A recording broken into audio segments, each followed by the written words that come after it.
Oxidative phosphorylation, the third stage of cellular respiration, is going to take place in the mitochondria. And we're going to have two halves to this process. We will have the electron transport chain, and we've also got chemiosmosis. So here in this image, I've drawn the mitochondria for you to try to give you an idea of where these different processes are taking place and how the electron transport chain and chemiosmosis are going to be working together. So a few things to notice as we begin looking at this picture is that notice that in the very inside of the mitochondria, and this space would be called the matrix of the mitochondria, we are going to have a low hydrogen ion concentration. And so the little pink pluses are to represent those hydrogen ions. So there we have a low concentration.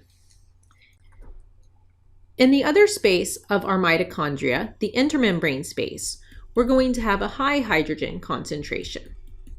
Okay, so we do have these two locations that definitely have different hydrogen ion concentrations, and we will learn that that is going to be a source of potential energy. So there is stored energy anytime we have a difference in concentrations on two sides of the membrane. When we talk about the electron transport chain, its job really is to accept the electrons that we collected earlier in the form of NADH and FADH2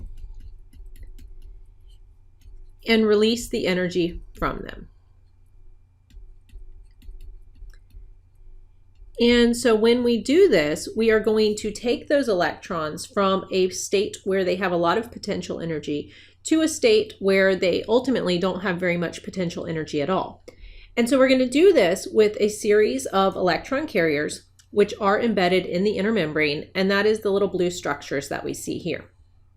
So what's going to happen if we just look at one of these is we'll look at NADH and talk about it. So NADH that is in the matrix is going to come over to the very first complex. So I'm just going to circle it here in the electron transport chain, and it is going to pass its electrons to that complex. And when it does that, it becomes oxidized itself, so it turns back into NAD+.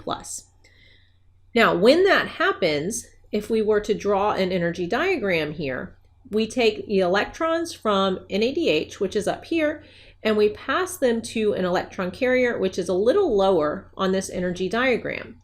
So when we do that, there is going to be this amount of energy that is going to be released.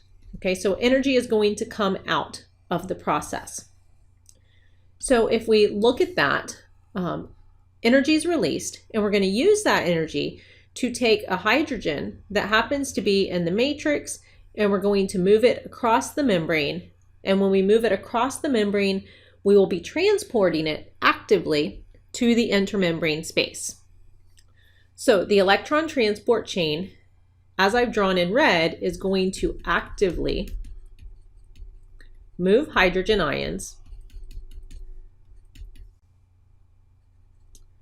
from low to high. Or in other words, it's going to move hydrogen ions up their concentration gradient or against their concentration gradient. That requires energy, and it's going to get that energy from the electrons that it's slowly passing from one electron carrier to another. Once we've done that, we're going to take those electrons and they will get passed to the next electron carrier. We will pass them to the next one and to the next one. So every time we have a passing step, it is going to be a redox reaction. And at the very end of all of this, oxygen gas in the matrix is going to come in, accept those electrons, and when it does, it is going to turn into water. Now, there are several steps where we're going to actually be moving hydrogens across the membrane. So what this is going to do is we're going to be really building up this concentration of hydrogen ions in the intermembrane space. So as long as the electron transport chain is running, in other words, as long as we're passing those electrons, we will be increasing the hydrogen ion concentration in the intramembrane space.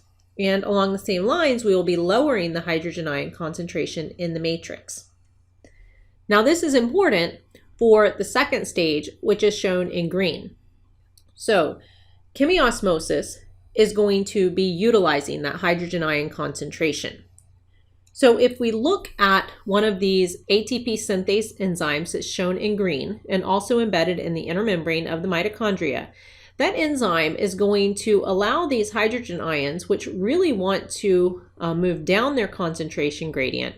ATP synthase is going to provide a little tunnel so that those hydrogens can move down their concentration gradient. So the hydrogens, through the process of chemiosmosis, will be moving down their gradient. And when they move down their gradient, that will be exergonic, and that will provide energy to allow the synthesis of ATP to take place. And so ATP will be synthesized by combining ADP plus phosphate. They will be both bound by the ATP synthase enzyme, and they will be together combined to make ATP. So that ATP is going to be made right there in the mitochondrial matrix.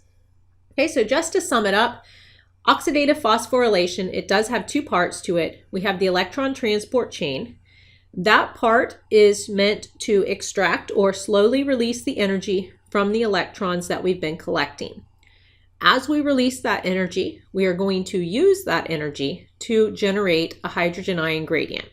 So we take the energy that we release, and we're going to actively transport hydrogens from a low concentration in the matrix to a high concentration in the intermembrane space. Once we have that big concentration difference, ATP synthase will allow the hydrogen ions to diffuse down their concentration gradient, really facilitated diffusion because they're going to move through the ATP synthase enzyme from the intermembrane space into the matrix. As they do that, they will power the synthesis of ADP plus phosphate, allow that to be combined into ATP. And that would be by the process of chemiosmosis.